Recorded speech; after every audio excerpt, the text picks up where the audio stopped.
What's more elegant than shambling on as some rotting corpse for all eternity, don't you agree? Alright, welcome back to Honored Madman. I hope everybody's doing well. So, Ghouls have been around since the very first Fallout game, and let's just say they've undergone some changes, or rather evolutions, since their inception. Some facts about them change from game to game, like whether they need to eat or not. Then there's other stuff that seems to be exclusive to the TV show, where they need to take some sort of rat-away-like substance to keep themselves from going feral. The games entertain the notion that perhaps all ghouls may go feral, but there's never been any proof to that. Now, the first ever ghouls we're likely to come across are in Fallout 1, either in a random encounter or more than likely in Necropolis, Bakersfield. Now, the ghouls in this game are pretty horrific looking. So these ghouls were naturally the result of a science experiment by Vault-Tec. See, they wanted to study the effects of long-term radiation poisoning on humans, and they had a pretty simple way of going about this, getting the radiation in the vault. They simply designed the blast door to not properly seal, causing it to leak in small amounts of radiation that would then begin to mutate the inhabitants and probably kill a good amount of them before rendering the others into ghouls. They came from Vault 13, which was just outside of Bakersfield, California, which would become the modern-day site of Necropolis, or the City of the Dead, the ghoulish hub of Fallout 1. Presumably, Necropolis became a place where ghouls would go to find more of their own kind. Although I'm sure a good number of the Necropolis inhabitants are original Vault 13 dwellers who were, mutated by the radiation leak, which would mean they've been there for quite some time. And they lead a pretty pathetic existence. For example, there's a large group of ghouls that refuses to live under the rule of the current gang leader Set, so they're forced to dredge it out in the sewers beneath Necropolis. Meanwhile, Set's gang, they have some sort of power, but they're really just sort of allowed to exist because they're helping out the Unity cult and the super mutants. See, there was a time when Set did have absolute control of Vault 13 and Necropolis, and he actually was the leader in charge. But that all changed when the super mutants showed up and killed a bunch of his crew and basically gave him an ultimatum. Pretty classic for this setting: you serve us or we kill you. There's an important early Wasteland lesson to be learnt from Set and the other ghouls in Necropolis, and it's that the strong will exert their authority over the weak. Set did so with the other ghouls in Necropolis, and the Unity cult did it with him when they came to town. How can I put it? Big, fox, small. Following this rearranging of the hierarchy by the Unity cult, Set's band became increasingly violent to outsiders, and the ghouls that didn't want to do his bidding fled into the sewers beneath Bakersfield. Killian Darkwater, the mayor of Junktown, also sent 2 patrols down there to, maybe establish trade relations, but they were both wiped out by Set's gang. Set may not have had much of a choice in this, since he was just a figurehead for the Unity cult and the mutants that really ran Necropolis at this point, but regardless of that finer nuance, this type of behavior didn't do much to foster goodwill towards ghouls. In fact, it may have set ghouls in general, the sentient non-feral ones, back for years and maybe decades. The ghouls of Fallout 1 and 2 were long-lived, but still quite frail when compared to some of the later entries in the franchise. It's also worth noting how they're portrayed in-game like the average ghoul when you hover over them with the mouse, or if you click on them from far away. It's clear that the protagonist is grossed out by them. And to add further insult to injury, oftentimes in Fallout 1 and 2, the ghouls are described in flavor text as particularly foul-smelling. Sometimes it even takes it a step further, like there's certain ghouls who smell like infected wounds. And conversely, there's also very well-dressed, hair-combed, slicked-back, dapper ghouls, like Gordon of Gecko, who's totally not a Wall Street reference. The most prominent talking head, because back in these early games, most ghouls just had sprites, and only a select few characters in general even had animated talking heads. In the first game, there was Set, and then there was also Harold. Now, Harold also makes a reappearance in Fallout 2, and I believe he's the only ghoulish talking head in that one. Harold's a ghoul, but he's sort of a special case. Harold was already a ghoul when he made an expedition down to Mariposa military base with a man named Richard Gray. Gray would fall in a vat, ultimately turning into the Master, the main antagonist from Fallout 1, and Harold would wind up with a tree growing on his head after the expedition, presumably as a result of his exposure to the theyve compound. So Harold has this unique distinction of both being a radiation-afflicted ghoul, a ghoulish radiation mutant, as well as an theve one. Now, there's this age-old debate in the old Fallout lore as to whether ghouls were the product of radiation solely, or a mixture of radiation and theve, or just theve.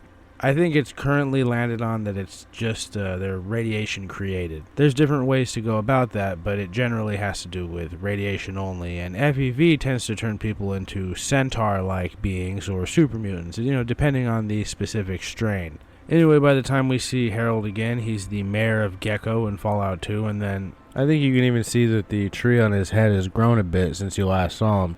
He returns again in Fallout 3 as the unwilling cult leader of a group of hippies. See, the tree on his head has finally fully taken over him, and he kind of wants to die.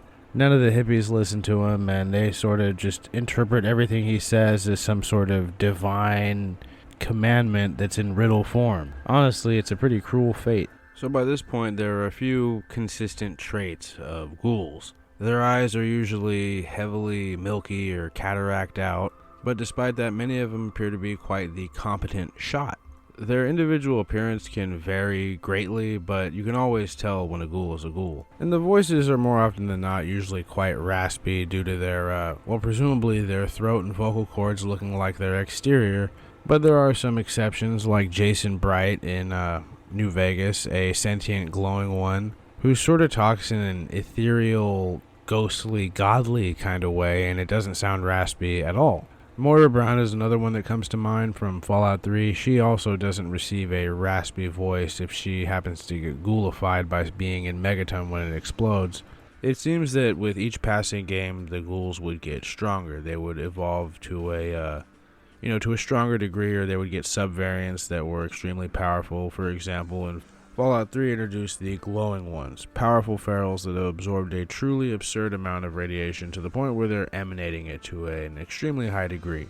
These guys can unleash a burst that heals other ferals, almost appearing to resurrect them.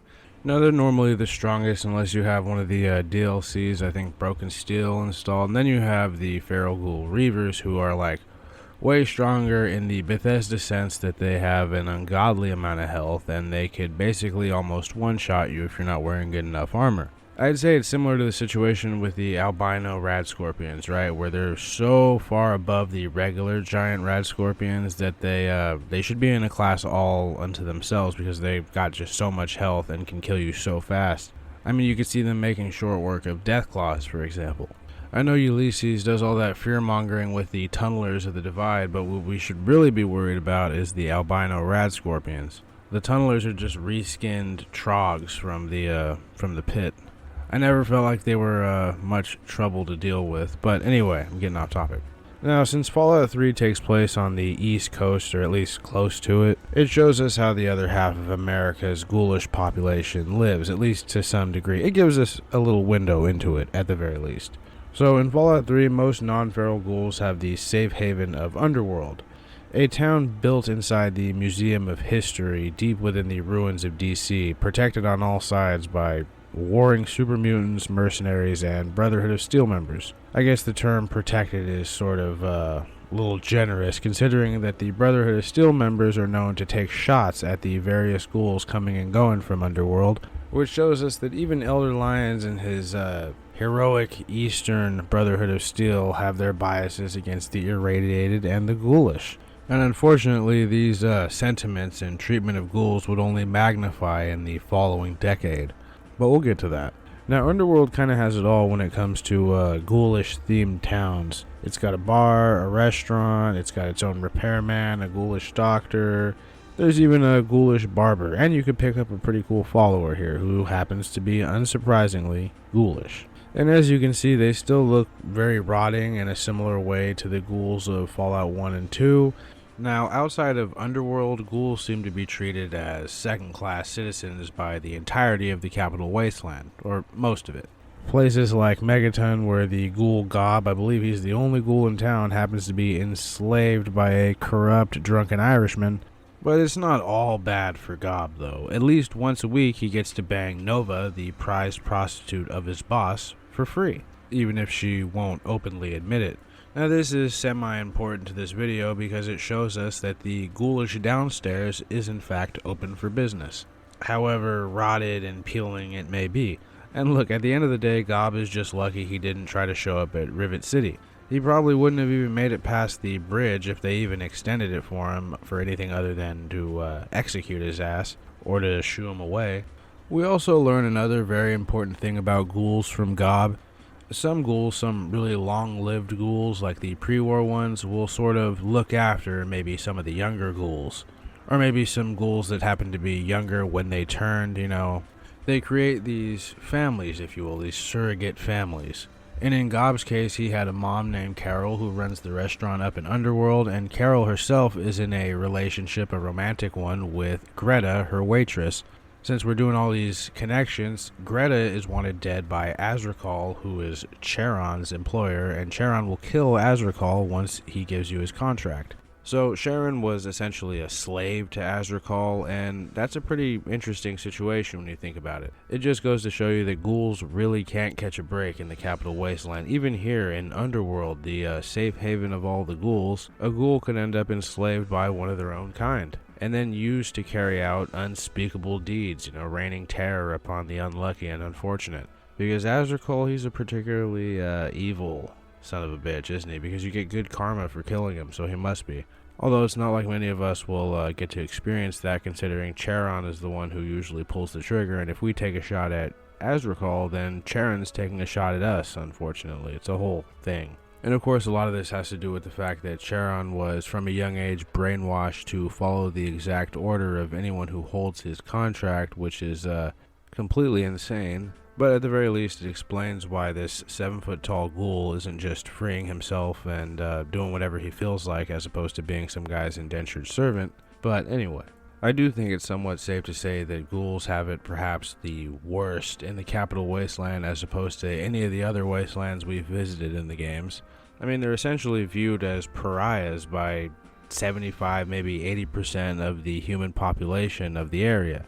For whatever reason, the average human or person doesn't seem to trust or even like or sometimes even tolerate the average ghoul. And perhaps it has something to do with the possible myth of every ghoul eventually going feral at some point. I mean, why make a friend who's just going to tear your face off 2 seconds later? Possibly. Well, I guess you'd have to ask anybody who owns a monkey.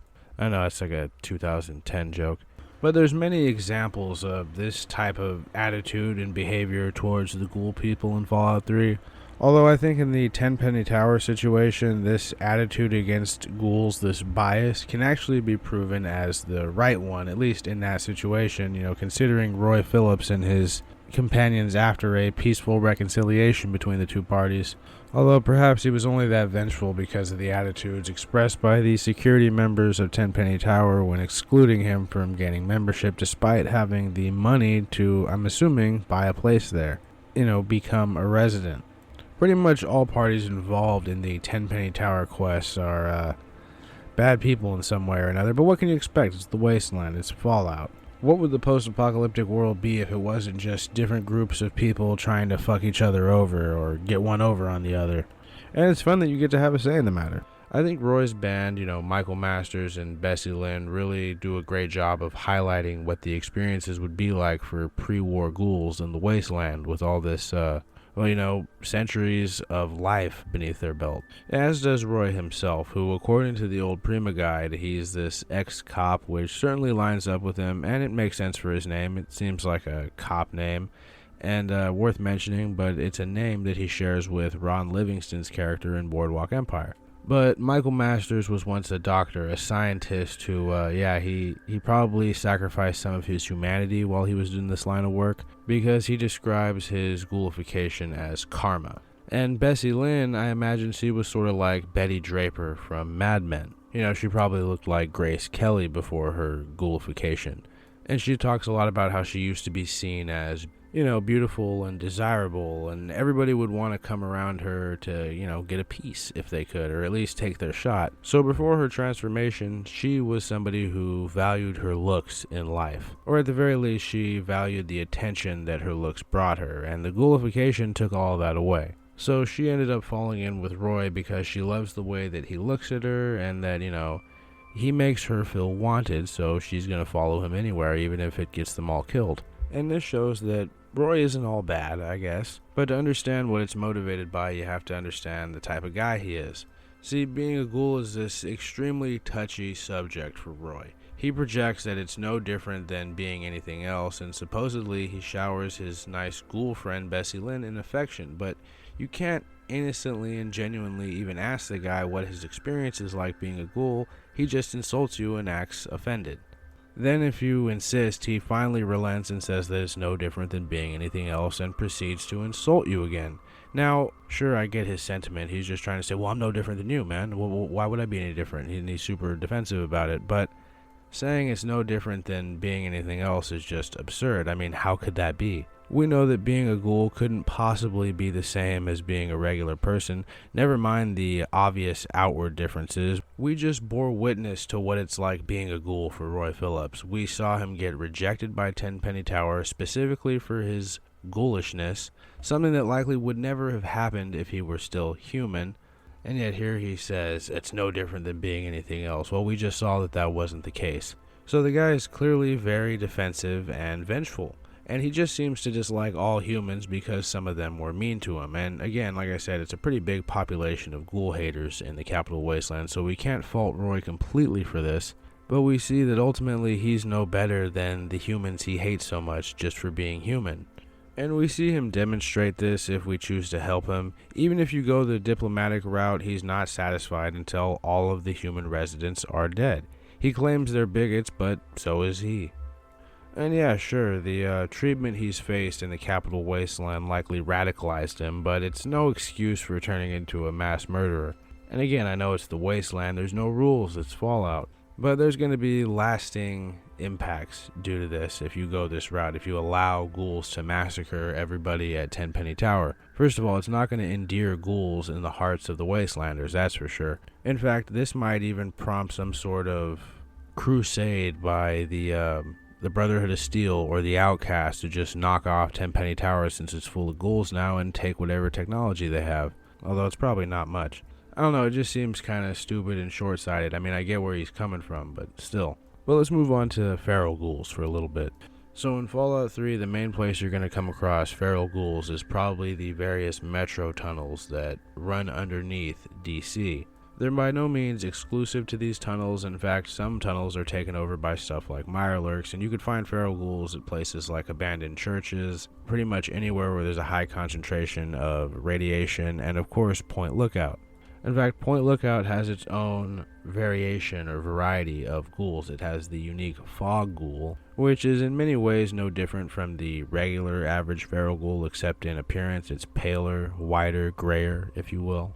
Now, they effectively replace the regular subtype of feral ghoul on Point Lookout, but they're often accompanied by reavers, roamers, and glowing ones alike. A great example of the immense ghoulish population on this half-sunken stretch of land can be found at the Turtle Dove Detention Camp, a covert pre-war internment facility that was once a site for torturing, interrogating, and eventually murdering suspected Chinese spies. Nowadays, 200 years later, the location is currently under siege by a large horde of ghouls, possibly its former inhabitants and prisoners now feral and ghoulified, yet still holding on to a piece of that intense resentment they carried for their captors prior to their transformation. And this is obviously just a shot in the dark, but it is something that some feral ghouls do occasionally show signs of. Anyway, waves of them besiege this half-sunken camp only to be mowed down by the sentry bots that patrol, but they gradually are gaining ground on them, slowly but surely, at the cost of many ghouls, although usually they're only able to inch up or even take out any of the opposition if they have a reaver with them. The native swamp ghouls can be found near the natural gas deposits, which are often near burial sites. I think there's some direct correlation, like the burial sites create the gas deposits, but anyway, Point Lookout also has a giant graveyard, which of course is filled with ghouls. How could the developers resist? Although this place has a nice little spin on it, where there's smugglers that also spawn a little bit south, or is it north of the graveyard, and then they start heading towards the graveyard where they then fight it out with the ghouls. Point Lookout had a lot of cool stuff like that. It almost always had something to do with the smugglers and them engaging with other groups or taking over other places. Now, while we're on the topic of Point Lookout briefly, I want to address this non-feral ghoul who has made a living off of rounding up his feral counterparts and arranging for their performative slaughter. What I mean to say is there's a fellow named Plick who rounds up feral ghouls to put together this safari hunting extravaganza where people can slaughter all these ghouls for the nice cheap price of 1,000 caps. You're only paying to risk your own life, but admittedly it is pretty fun. And if you confront him on the immoral mathematics of his business venture, he simply points out the difference between him and the ferals. He's like, I didn't try to bite your face off, did I? So why should I feel any kind of relation or sympathy towards the ferals? I'm not like them. I'm not trying to eat you. And I think that's an understandable stance to have, especially if you're in the line of work that he is. Turn the ferals into a cash flow. I mean, this is a guy who's not letting the world's prejudice against ghouls stop him from succeeding. You gotta hand it to him. Plus, as far as we know, there's no cure for being feral, so they kinda all do need to be put down. And what I'm gonna go ahead and say is the best Fallout 3 DLC, Point Lookout. You find yourself smack dab in the middle of a conflict, or rather a centuries-running feud between a British zombie and Krang from Teenage Mutant Ninja Turtles. Now, the British zombie in question is Desmond Lockhart. That motherfucker looked like he caught all the Pokemon. You know what I'm saying? No, I don't. Super nerd. This guy actually voluntarily became a ghoul. Apparently, him and a bunch of other rich guys knew the Great War was coming. It was inevitable, and several of them invested lots of their riches in ways to survive it or continue living after it. In this case, Desmond got the ghoulification treatment. We'll see something similar to this in Fallout 4 with a mob boss, which, gotta hand it to Emil again. And again, Desmond only did this so he could keep participating in this shadowy game amongst elites. But one thing that's cool about him is that he tells you all these little lore drops to some of the other places he's been to. He's just a character you could learn a lot from in a small amount of time, and the upside is he doesn't betray you, unlike the Brain. So definitely a testament to ghoul kind. Plus he's an Englishman, which we don't have very many of in the Fallout universe, and he's sort of like the opposite version of Tenpenny. See, Tenpenny's like the lame stereotype, and Desmond is the cool Jason Statham, Guy Ritchie stereotype. But anyway, one thing Fallout 3 I think makes abundantly clear is that despite their societal limitations, ghouls actually have a lot going for them. The now deceased character Argyle from the Herbert Dashwood radio plays is a nice illustration of ghoulish competence. The average sane, non-feral ghoul seems to have an extremely high tolerance towards chems, drugs, and rock and roll. It seems to just be a side effect of their ghoulification that goes right along with their functional immortality. I'm certainly no scientist, but if I had to guess, shot in the dark, I'd say maybe it has something to do with their cell regeneration going all out of whack because of the radiation. It seems to be similar to maybe Wolverine or something, which is why we see Ghoulish Goggins in the Fallout TV show doing all those drugs at once. He's got no worry of ODing. In fact, he's just trying to get high, and to get high, he's kind of got to overdo it. And we know that ghouls have a very high tolerance to chems and alcohol because we see stuff like Murphy in Fallout 3. This guy was a ghoul chemist who came up with the idea to make a stronger version of Jet for ghouls, because ghouls love Jet, but they gotta take a lot to feel anything because of their high resistance to chems. Murphy came up with a solution in the form of Ultra Jet, which is a much more powerful version of regular Jet. Jet itself was believed to have been created by Myron in Fallout 2, but it might have existed before him, or something similar perhaps. And Murphy can provide you with Ultra Jet as well if you bring him enough sugar bombs so that he can make some. And you gotta hand it to him here. He's quite the industrious fellow while also trying to help his fellow ghoul. Sure, he's most certainly taking advantage of the ghoulish demand for stronger chems due to their resistance, but there is such a thing as profiting and making the world a better place at the same time. The two aren't mutually exclusive, especially in the Wasteland. I mean, compare it to Griffin, the other budding chemist, if you can call him that, the con man ghoul from Fallout 3 Broken Steel. Now this guy is taking regular bottles of aqua pura, which is basically purified water, and pouring them out and filling them with irradiated water. He's then marketing this irradiated water within these bottles and calling it aqua cura, and he's basically only selling it to ghouls. He's telling them that it'll regrow their hair, it'll make their skin regenerate, basically all the hallmarks and tools of the trade of a snake oil merchant from the 1800s or the American Old West.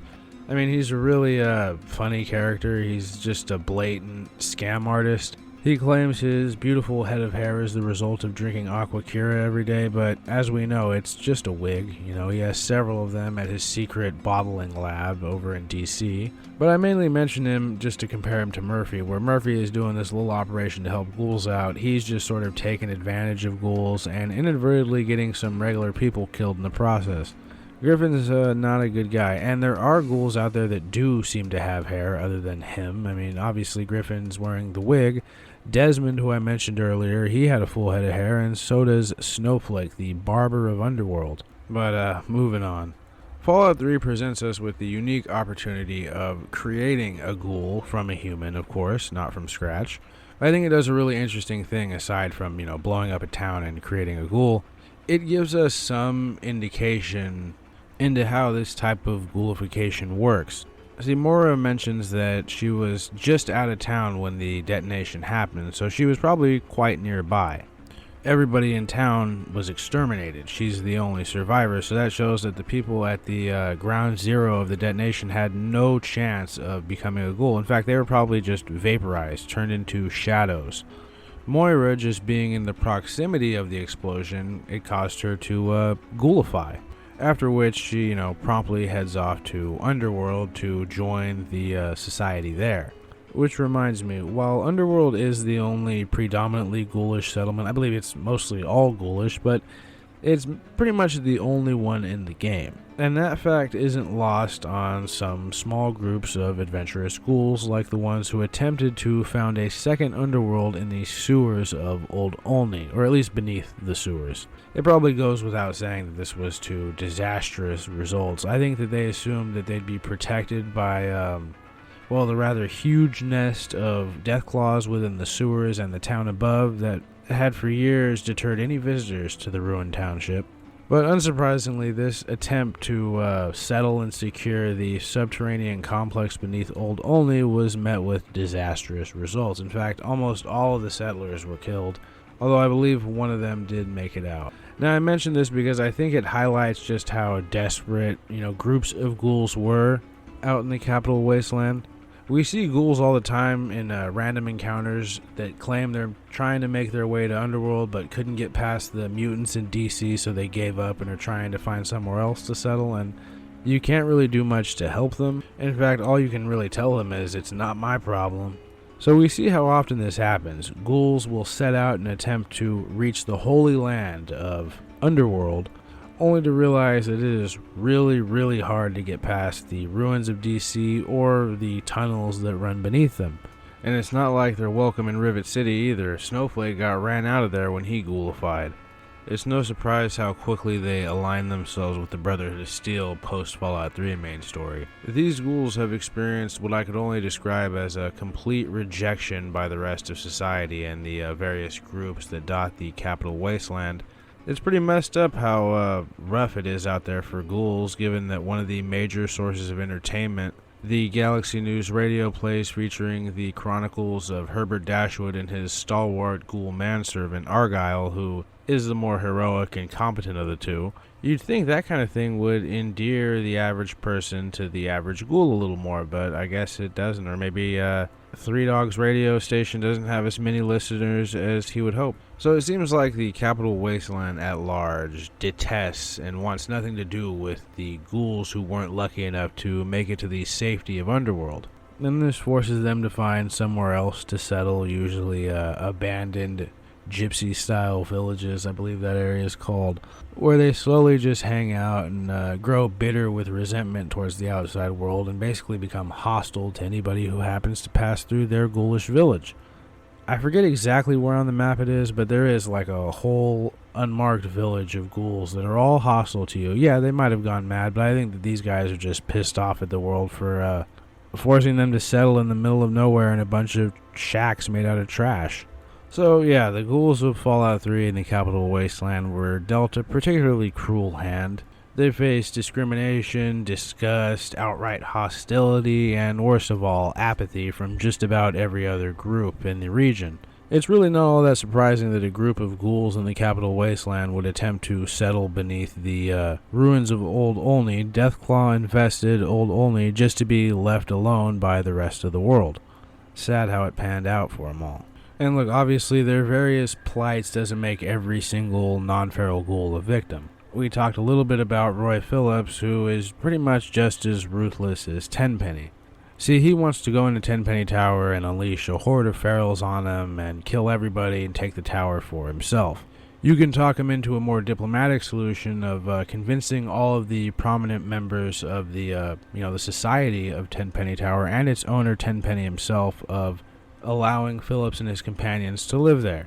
Now, if you go this route, Roy thanks you, and he's like, "Wow, I can't believe that they agreed to this." But almost as soon as the guy moves in, he murders Tenpenny, and then he slowly starts killing off every single human in the tower, making all of the convincing you did sort of worthless.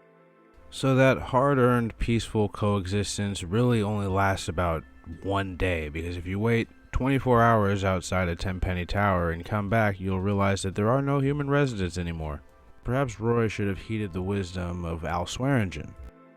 You can't cut the throat of every cocksucker whose character it would improve. I think it's really something that all of these ultra ghoul haters, the ones that would rather go back out into the wasteland and likely die as opposed to attempt to coexist with the ghouls, actually had the right idea. I mean, seriously, if they had stayed, they'd surely have been killed. All the people who were neutral or positive towards ghouls and Tenpenny himself all wound up dead.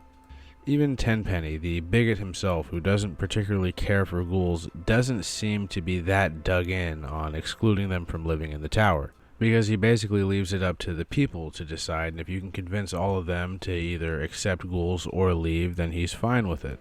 Of course, his willingness to compromise ended up being his fatal mistake. And honestly, that's what I like about this quest so much, that it has this kind of twist. There ain't no good guys in the wasteland, and the game straight up punishes you for being too trusting or sympathetic of Roy's situation and going to bat for the ghouls, which I think is a really great way of demonstrating how the ghouls in general had it in this wasteland and what that type of treatment could lead to. And sure, I know there's some that could say, you can't really blame Roy for being this unreasonable. And sure, his attitude was created by the anti-ghoulish sentiment that permeates the Capital Wasteland, but all he does with his actions is justify the distrust that ghouls receive by the wider population of the Capital Wasteland. Shit, his actions could lead to literal crusades happening against the ghouls. If Tenpenny Tower is not safe, then nowhere is. And shit, in my opinion, I think he went above and beyond being unreasonable when he killed everyone in Tenpenny Tower after you spent all of that time convincing the residents and evicting the hardcore bigots. All that effort is seemingly meaningless to Roy. Shit, in a way, it probably pisses him off that he was denied his big revolution moment, unleashing a horde of ferals on a tower full of quote-unquote elites. I mean, think about it. He wasn't allowed the hero of the ghouls image that he'd envisioned for himself. He got bitter, and then he killed all of the open-minded, ghoul-accepting residents to make himself feel better. It seems like from a writing perspective, Roy is meant to be disliked, but he's also meant to be understood. In a way, his character is designed to trick you in deciding with him, and you only realize he's a bad guy after it's too late. He even gives you the better reward. I mean, the ghoul mask fucking rocks. It's basically Animal Friend, but towards feral ghouls. And again, feral ghouls are easy to kill, with the exception of the Reavers. And that's really only because of their absurd bullet sponge level health pool and that ability they have to throw radioactive feces at you. How very FromSoftian. I don't know, I've always thought this was a really interesting quest, and I do think the game goes out of its way to show you that Roy's actually just a bad guy. He's completely fine and even encouraging of Mr. Burke blowing up Megaton if his little ghoulish takeover happens while you're doing the Power of Atom. And Burke, being the shady henchman that he is, quickly joins Roy Phillips as his right-hand man. Just a fun little thing that caught me off guard the first time I saw it when I was a kid. Anyway, now it's important to note that this lingering anti-ghoulish sentiment that permeates the Capital Wasteland has been weaponized by one ghoul in particular to his own advantage. Mr. Crowley was a mercenary who, along with 3 other paid guns, was sent to go retrieve something from Fort Constantine somewhere around 20 years before the events of the game. The one who hired all of these mercenaries was none other than Alistair Tenpenny, and the mission, it sort of went all bad. One of the mercenaries died, and Mr. Crowley was left behind with a bunch of feral ghouls to die, only he didn't. The others carved out various little places for themselves in the wasteland, and some of them still exist today. Well, most of them do. One of them died, but his descendant is still around. Now, none of these guys harbor any anti-ghoulish sentiments, but Mr. Crowley is going around to anyone who will listen talking about how they're all ghoul haters, they're bigots, and they need to die, and he'll in fact pay you to do the job. He specifically wants them shot in the head because of how the general public's attitude towards ghouls has been. They think that they're zombies, and the only way to truly kill a ghoul is to shoot them in the head. So this is Mr. Crowley sort of flipping that on its ear and having it done back to these so-called bigots. And as we know, Tenpenny is no friend to ghoul kind. In fact, he is probably the textbook definition of a ghoul hater. The other people on Crowley's vengeance list, though, that's not the case with them. I mean, talk to any of them. Dukov is a Russian idiot. He's a drunken, lecherous fool, and Ted Strayer is just a stoner, and you know, how could we make him pay for something his dad did? It's not his fault, and the guy is living in squalor.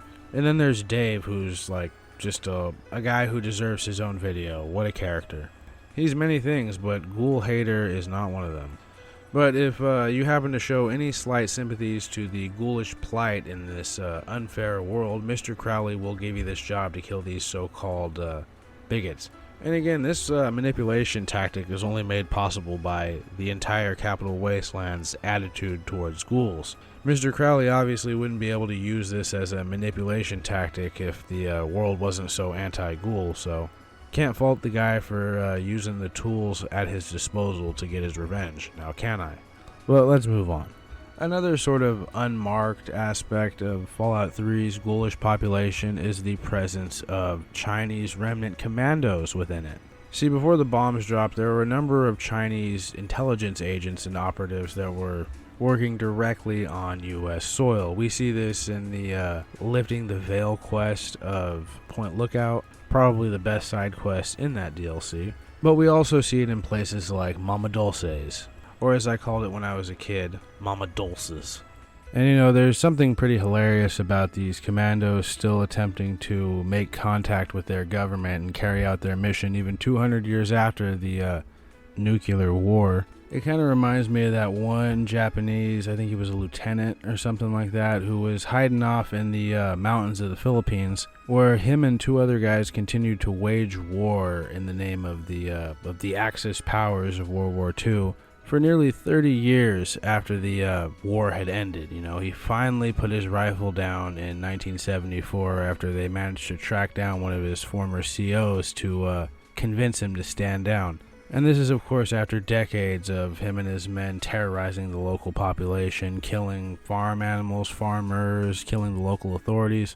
Now, we do see another Chinese remnant in Fallout 4, and we'll get to him in a little bit, but in one of the DLCs, one of the better ones called The Pit, there's a whole raider faction, and a good deal of them are like these half-ghoulified individuals. You know, they're like halfway there. And the DLC also introduces the troglodytion syndrome, or the degeneration syndrome, something like that. And it basically means that if someone's afflicted with it, I guess it's unique to the Pit's type of radiation. Instead of ghoulifying them, it often turns them into these things called trogs. They're sort of like a more savage, powerful feral ghoul, but they're unique to the Pittsburgh area. They also run on all fours, which is pretty funny, and they use the same model as the tunnelers and the, the plant men from Fallout New Vegas. Just worth mentioning. After you progress the main quest of Fallout 3 to the point where the Enclave shows up and sets up shop around the wasteland, you'll notice that they're committing a significant number of atrocities against the ghoulish people. And I guess it's no surprise the ghouls already have it pretty rough out here, as we've already talked about to death. But the Enclave is actively trying to eradicate all of ghoul kind. They need to eliminate all signs of mutation and radiation from the wasteland, including ghouls and mutants and all of the above. 10 years after the events of Fallout 3, this proscription against ghoul kind that the Enclave had was sort of adopted in a way by the Brotherhood of Steel. As we already mentioned, there was already no love lost between ghouls and the Brotherhood under the leadership of Elder Lyons, but under Maxon it basically became similar to what we saw between the Enclave and ghouls. Let's move on to New Vegas. Now, New Vegas has the same looking ghouls as Fallout 3, only it appears that the West Coast has a lot more opportunities for ghoul kind than the East Coast did. So there's noticeably less non-feral ghouls in New Vegas, but they're more varied and spread out as opposed to Fallout 3, where you had ghouls of every profession cramped together in Underworld. Now I'm going to go out on a limb and say that Fallout New Vegas is probably the only game to have a ghoulish stand-up comedian.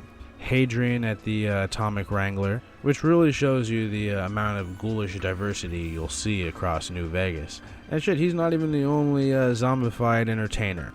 For example, the pre-war crooner Dean Domino basically is one of the main characters of my favorite New Vegas expansion, Dead Money. So Dean Domino is an exceptional example of the ghoulish obsessive determination. He was a con man, an entertainer before the bombs fell, a thief even then. And he managed to pick up an extraordinary level of survival experience over the intervening centuries following his ghoulification. I mean, we see it from how he created all these somewhat safe ports and caches in this otherwise inhospitable place. In a way, he was tempered by the very environment he found himself in. Reforged, if you will, in the crucible of apocalyptic fire as a ghoul, and then honed by living in this treacherous villa. He's been here since he turned into a ghoul, living amongst the ghosts and holograms, and you might be thinking, well, why doesn't he just leave? Surely he knows there's places less hellish than this. And yeah, that may be the case, but this egotistical ghoul has a bit of a bad case of avarice. There's only one real reason why he refuses to leave, and that's the Sierra Madre. It's a bit ironic. The old casino's treasure has been the object of Dean Domino's obsession for centuries. It is likely a large part of the reason why he never went feral and is still alive, because of this focus he has on the Madre. Only the Madre isn't some giant treasure trove. I mean, it is. But it's also an elaborate trap built just for him. See, the hotel owner Sinclair knew that Dean Domino would never be able to let go, and he would eventually trap himself if given the time, and well, he doesn't seem to have been wrong. I mean, look at Dean Domino is still more than eager to fall into this trap even 200 years after it was built. Time had done absolutely nothing to dull his greed. But it's that very thing that's kept him alive and sane all these years, which is pretty impressive, especially when you consider where he's decided to live. And while we're on the subject, Dean, he's got a really huge ego, and if he feels like you ever got one over on him or outsmarted him, he holds a grudge that cannot be reconciled.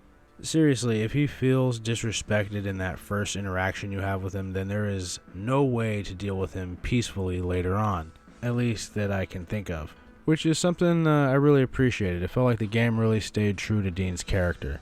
Now, obviously, like all the other companions in Dead Money, he's a 10 out of 10 character. But Dean also has the distinction of being a great example of how well a ghoul can be written. It's nice to see writers capitalize on the unique situation of the ghoulish existence to create such a memorable character like this. You don't see it too often. But suffice it to say, he's an awesome character, and he really illustrates well what being a conniving bastard for over 200 years can do to somebody. And there really are ghouls from every walk of life. Most of them seem to be pre-war. Another good example is a staple of the free-side culture of the outer Vegas area, the homeless information broker Rotface, one of the iconic fixtures of that particular settlement. So you will meet a lot of different ghouls, they're just sort of scattered. There just doesn't seem to be very many large concentrations of them in the Mojave Wasteland. Now, there's several important ghouls you might come across in your travels. There's a doctor at the Aerotech Park. There's researcher Keeley, who's a notable archaeologist, if you could, call it that. Researcher, scientist. She's many things. Shit, even Doc Henry up in Jacobstown has a ghoulish nurse and assistant. And I think this is important because it shows us that even a former follower of the Enclave ideology can come around and be accepting of ghouls and the irradiated. I guess it's no surprise that ghouls tend to excel in their chosen profession or professions, since their functional agelessness and resistance to radiation allows them to accrue several lifetimes worth of experience in their chosen fields, not to mention the survival instinct that they're able to hone across several centuries in the case of pre-war ghouls. This is just something I think is represented rather nicely in New Vegas. I mean, most of the non-feral ghouls we come across are pre-war, and several of them do come off like they've seen it all, done it all. I mean, look at Raoul or Beatrix. Those are two world-weary, ghoulish cowboys that really haven't seen any reason to stop living. They're still enjoying their life and finding new joys here and there. But let's move on. So the largest collection or concentration of non-feral ghouls is the flock of Jason Bright, who has taken up residence at the RepCon launch facility right near Novak. This has led to some of their ferals that are also in their flock running off down to Novak and causing trouble, which has led to one of the guards putting a bounty on whatever's going on at the launch site. Things aren't too simple, though, for Jason Bright, the sentient glowing one, and his followers. They want to use a series of old rockets to reach the great beyond, which is this prophesized promised land that Jason Bright has glimpsed in visions. Only problem is that they've found themselves in a bit of a stalemate with another group that's attempting to occupy the facility, a group of roving nightkin, remnants of the Master's army. The Master was, of course, the main antagonist of Fallout 1. He was a gross combination of organic and cybernetic mutated monstrosities. It's a whole thing. Well, these are remnants of the Master's Royal Guard.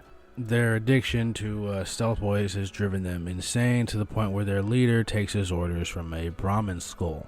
Now, it's during this quest that we meet an important character, in my opinion, when it comes to studying the ghoul biology and mythology, a scavenger named Harland, who is affiliated with Jason Bright's group. See, this poor bastard got himself trapped in the basement with all these nightkin, and he's been cut off from the rest of the congregation for quite a while because he wanted to go looking for his ghoul friend. We also learn that he's been able to stay alive this long by eating radroach meat and drinking the moisture, or rather, licking the condensation off of the radiators in the, for lack of a better term, facility he's holed up in. As he puts it, he isn't delicate. Now, these are very important insights because, first of all, we know that ghouls have to eat. They, just like regular people, have to eat and drink and sleep, and this obviously shows us that they are not, in fact, undead like many claim. And I do understand that this might be an obvious point, not even worth stating, but I believe early on, or maybe it was just in the Fallout Bible, but somewhere it was stated that ghouls don't need to eat. But that clearly isn't the case anymore, if in fact it ever even was. I don't know, it's just something I felt worth mentioning, but anyway. We also learn that, unsurprisingly, ghouls will seek out other ghouls for companionship because, they have these super long lives and these, particularly horrific visages. It makes sense. They're probably like crows. They're going to mate for life, which unfortunately is the case for Harlan's ghoul friend. She unfortunately got killed by the Nightkin jailer. Poor old Harlan. But again, this insight isn't particularly new because we already talked about Carol and Greta's relationship in Fallout 3, but it felt worth mentioning. But anyway, Harlan isn't the only interesting character when it comes to ghoulish lore here at the RepCon Center. One of the members of Jason's flock is hilariously a human, but you'd be extremely hard-pressed to tell him that. It's a considerably strong or powerful delusion that he's built up, but it's one that will ultimately either end in sadness or resentment. There's a few things that make this instance even funnier when you know the whole story, so we'll get off track for a second and retell it.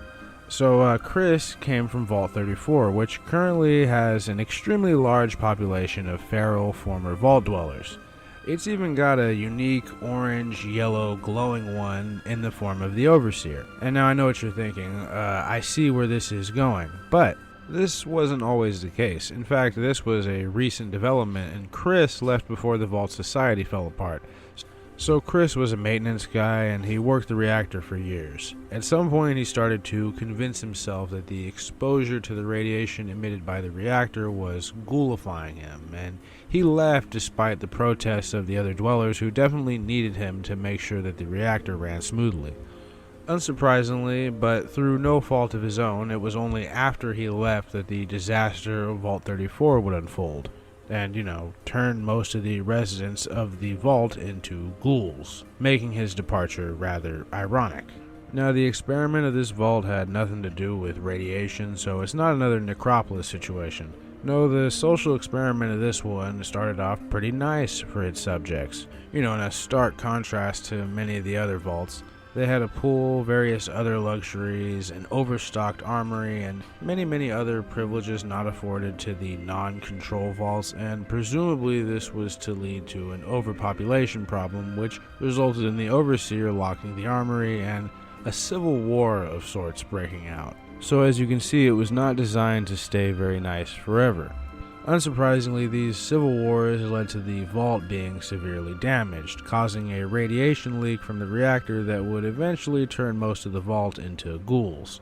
Feral, insane ones in particular, due to being imprisoned in this giant metal tomb. And there is a small group of non-feral dwellers that are surviving in an inaccessible wing of the vault, but they're sort of trapped in there, and they can only be let go via another quest in another location. But yeah, all of this happened after Chris left Vault 34 and joined up with Jason Bright and his flock of stargazers.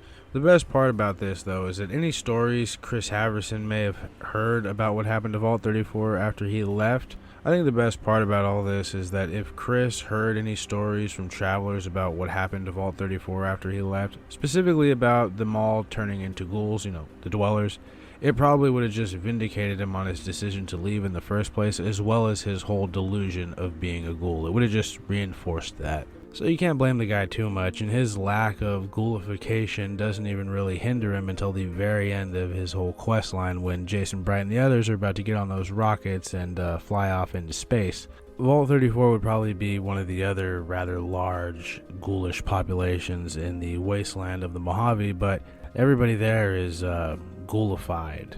Well, there's some people that aren't, but you don't actually get to see them, and it's a part of this whole water purification quest. It's a whole thing that doesn't really feel relevant here. But again, you're going to see ghouls of every trade here in the Mojave Desert. There's ghoulish doctors that work with the followers of the apocalypse. There's ghoulish scientists that operate for hire for the NCR. Shit, the NCR, their military might not openly recruit ghouls, but there is one ranger camp that is stationed and manned entirely, well, almost entirely, except for the comms officer, by ghouls. And not just any ghouls, they're veteran ranger ghouls. I'd have to assume these guys might be remnants of the Ranger Unification Treaty, which saw the Desert Rangers of the Mojave and Vegas area merge with the NCR Rangers and become one entity. It wouldn't be too hard to believe that these ghouls were members of the Desert Rangers, but there's nothing that outwardly says so.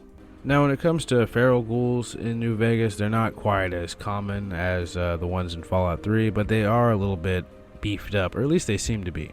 And I'm mainly talking about the roamers and the average, just regular feral ghouls. They seem to be able to take a little bit more punishment, but that might be due to how the damage threshold thing is working in this game versus the overall damage resistance system in Fallout 3. But much like their non-feral counterparts, there aren't a lot of large concentrations of feral ghouls across the Mojave Wasteland and surrounding Vegas area. The two main ones that I can think of are the Vault 34 population and the group that is over at the RepCon headquarters that's allied with Jason Bright's followers. There was one instance of nearly instantaneous ghoulification that happened out near Camp Searchlight when the Legion Frumentarius Volps Inculta let off a radiation bomb at the town's old fire station that heavily irradiated the surrounding areas, turning nearly everyone within its effect radius into feral ghouls. An NCR sergeant and a few of his soldiers managed to survive by being clear from the blast radius, and one soldier in town ghoulified in a non-feral way. He's a bit of a downer, but we learn why. There's an interesting, fun lore fact in which we learn that ghouls aren't allowed to serve in the NCR military, which sort of seems odd. It's like, really? Not even in a leadership or a training type of role for other soldiers, especially considering all of the experience a ghoul could potentially have? It just seems kind of needlessly foolish to exclude ghouls from that. Plus, it doesn't really make all that much sense, especially when you consider that there's an NCR ranger station out there, not even really that far, that's almost entirely manned by veteran ghoulish rangers. So we've got a little bit of inconsistency here.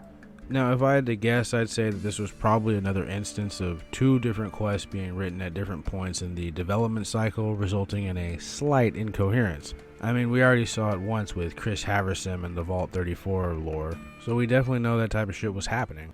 Alternatively, it could just be that those guys, those veteran ghoulish rangers, were simply a part of the desert rangers that were absorbed into the NCR rangers after the unification treaty.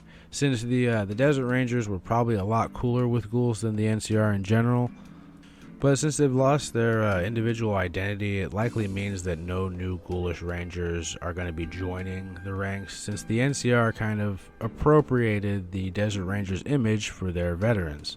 Another example of a loss of cultural identity under the umbrella of the NCR. This is probably going to be an inflammatory statement, but it is sometimes tough to see how much better the NCR really is than the Legion. Anyway, moving on. There's a particularly deadly subtype of ghoul that's native to the Divide, which can be accessed through the Mojave Wasteland.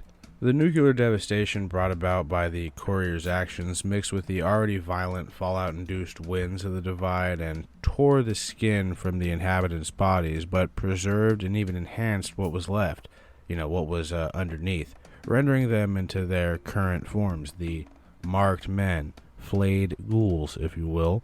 They're sort of like the personification of a result of the Courier's actions prior to the start of the game. It's not any actions that you, the player, did, but it's something that the character controlling did before you got behind the wheel. I've always thought it was a nice little piece of immersion. Now, the interesting thing is that these marked men are both survivors of the Legion and the NCR, and here they are fighting side by side, collaborating and building these little camps together, when before their transformation they would definitely be trying to kill each other. It's almost like the effects of the devastation sort of equalized everything. It leveled the playing field, and now there was no difference between the survivors, whether they were Legion or NCR. They all shared the same fate. But let's move on.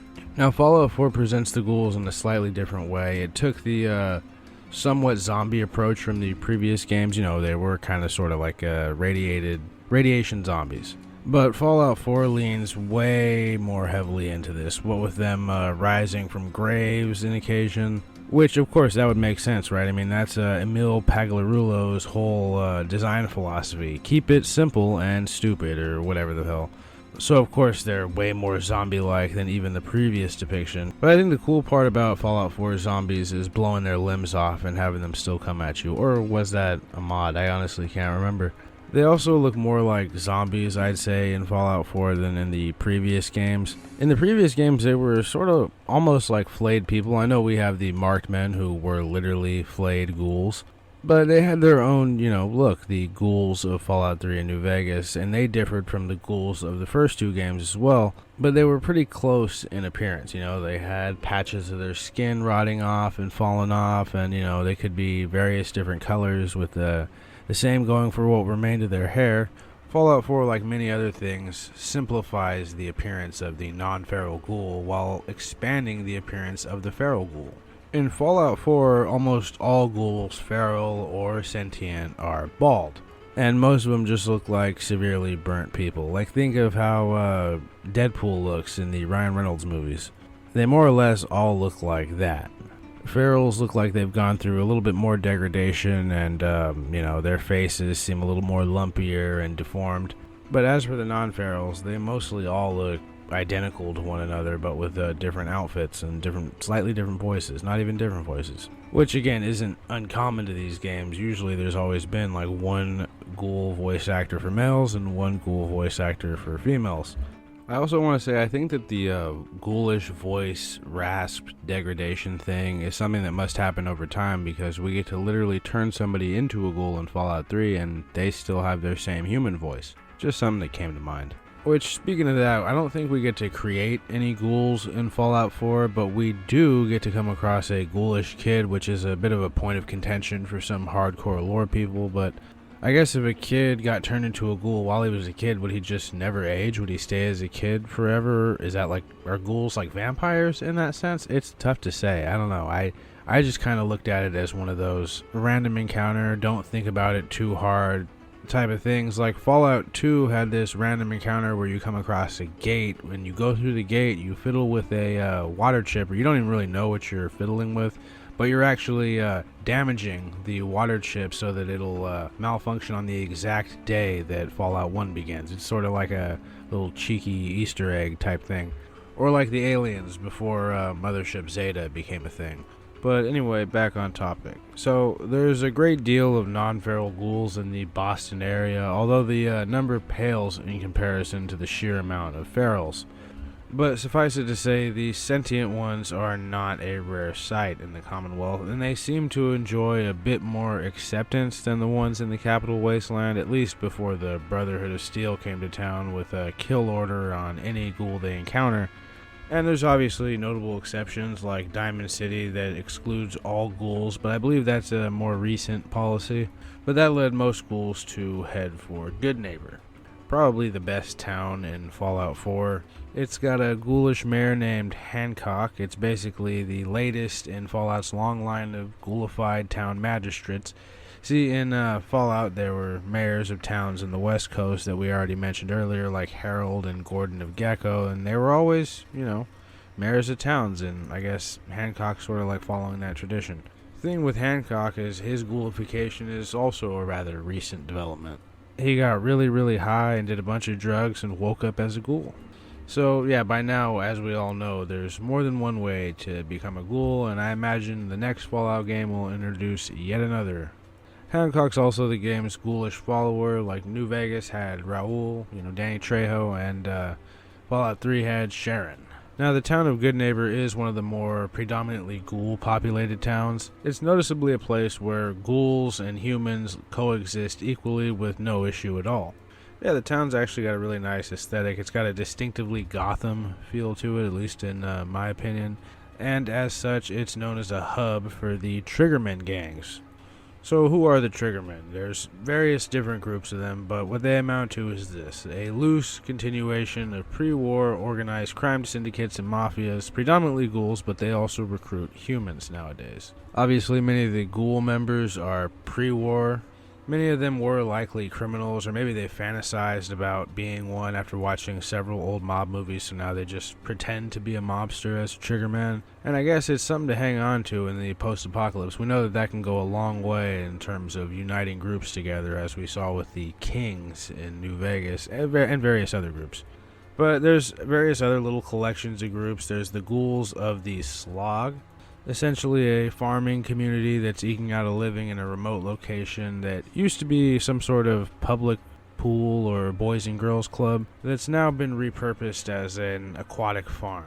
And they're super out of the way, presumably, so no one bothers them, but the only thing that confuses me about this is that they basically live right next door to an extremely deadly and violent group of fire-worshipping raiders. Doesn't exactly seem like a smart choice, although maybe they just moved in recently.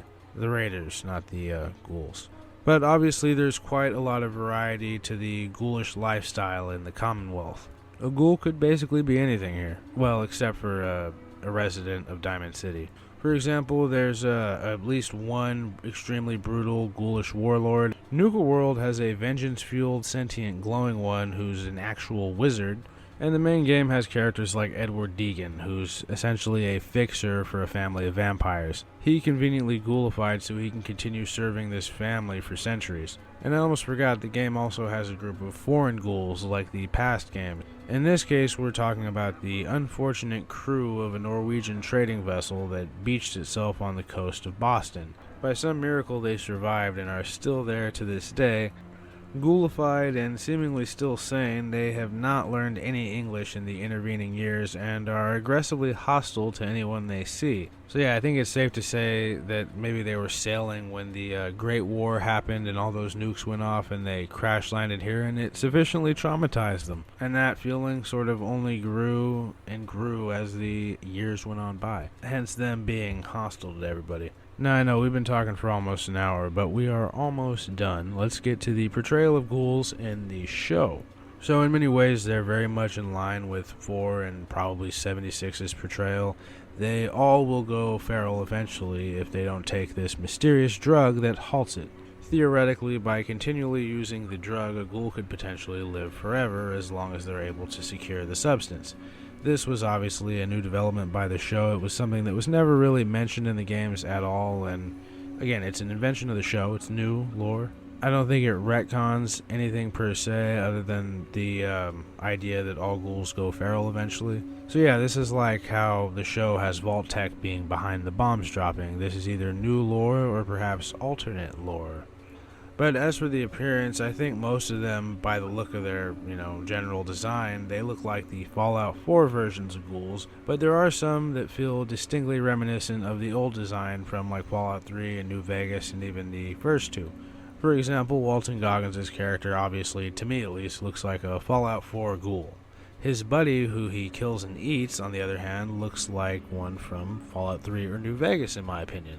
So there's definitely some diversity in the ghoulish appearance. I mean, look at the ferals that Lucy encounters, as well as her own mom. I mean, a lot of these ghouls have hair, which is not really the case with many of the feral ghouls in Fallout 4. One thing that seems to be in common for all the depictions of ghouls is that pre-war ghouls are nothing to fuck with.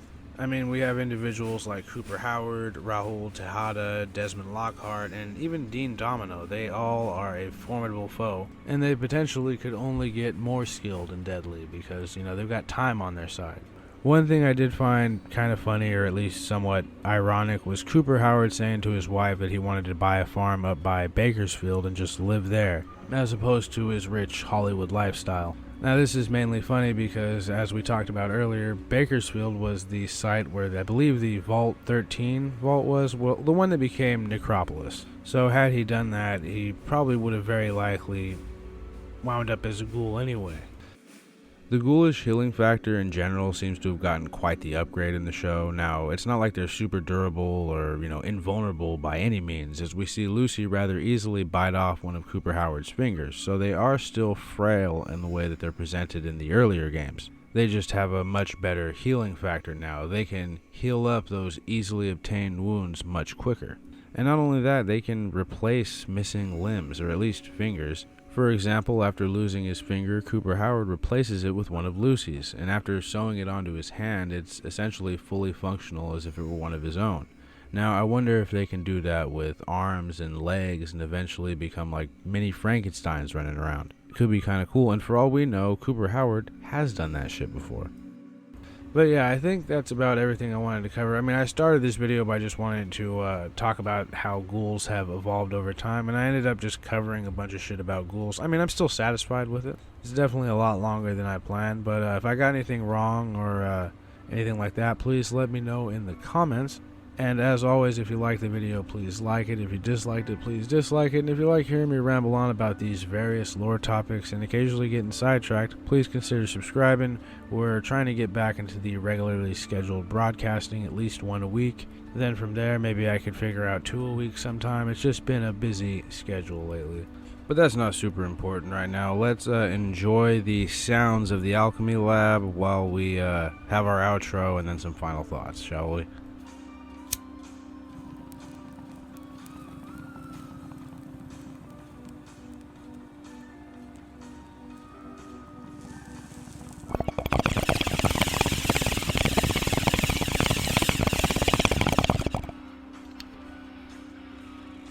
Alright, so I know I said this countless times by now, but I really am trying to get back on my regular schedule, and I think I'm right about there. I'll have to make a post of like this stuff that is coming, and it is all going to be made this time. I know I've said that in the past. I've made lists, and then like half of them get made, and then I get sidetracked and make a bunch of different other videos.